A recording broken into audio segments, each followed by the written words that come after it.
Hi all. I decided to make a few, a few different series of uke lessons, and I thought I'd start off with the first series covering the topic of chord inversions. Now, it's really valuable to put yourself through the exercise of learning at least 3 different chord positions for each chord that you play.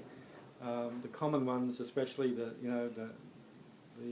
major chords, minor chords, and the 7th chords, learning the different chord positions up the neck are really valuable, because they can then give you a pool of different sounds that will actually help you to play the correct shape to the music that you're playing. See, when a songwriter writes a song, they don't always write those songs in all the open chord positions, because it doesn't give them the distance and the texture and the shape to the song the way they would like it. So sometimes they use what we call chord inversions. To give an example, this is a C. It's a chord inversion on the open C. Sounds a bit higher than the normal open C chord. So sometimes a songwriter might actually use that C if they're doing, say, a normal 1-4-5 chord progression, like C, G, and F chord, or maybe C, G, F, C. That progression, it's a common one. One of those C's might actually be a different C, not just the open C. In fact, it might be the first one, like this.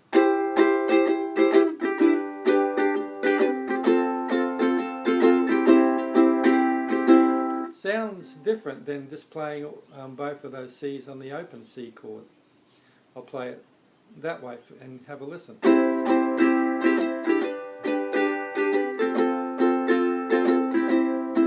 Now the other way.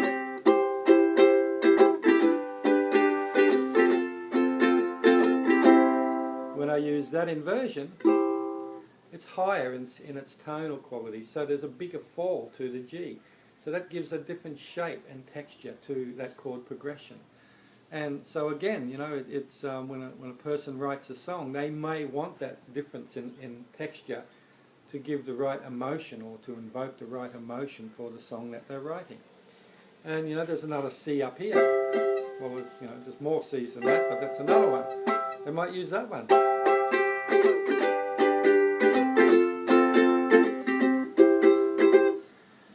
Or sometimes you might actually use a chord inversion, like you might be playing 1 bar of C, you might be doing,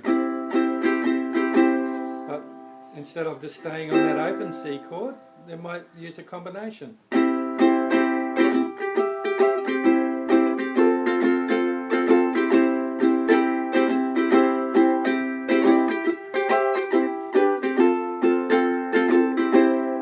So there's many uses for the different chord inversions, and sometimes even songs you might even start up here instead of playing down here, because that higher tonal quality might sound better for the song.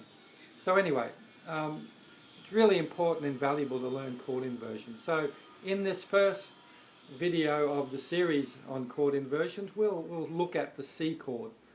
And I'm assuming you all know the open C chord. It's probably the first chord you learn when you picked up your ukulele. So that's your C.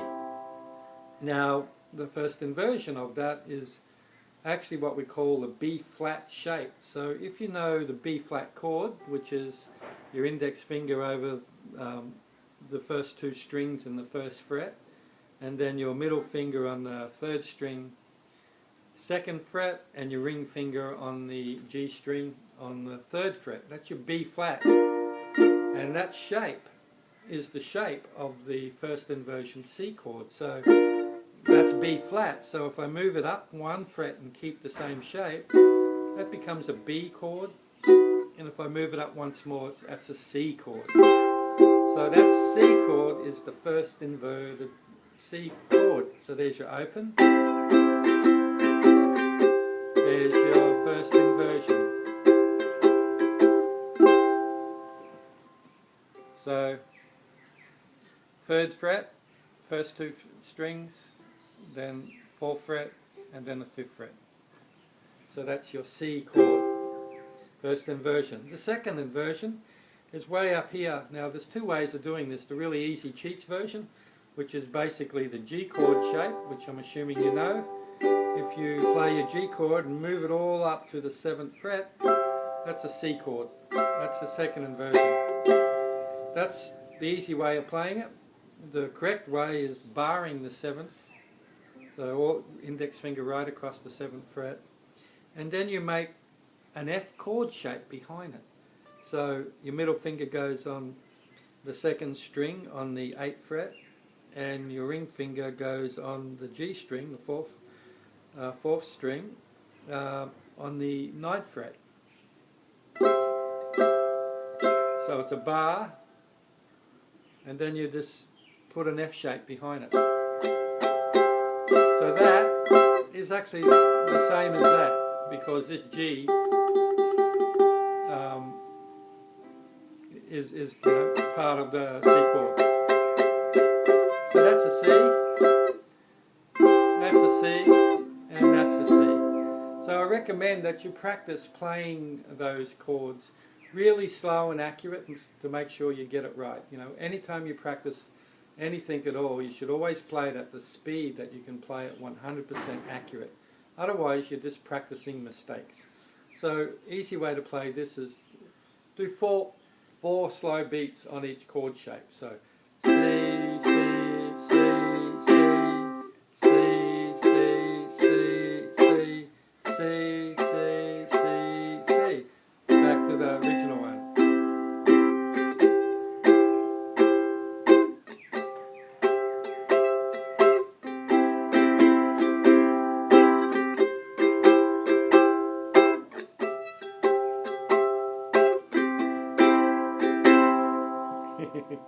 So anyway, have a play with the those two inversions of the C chord.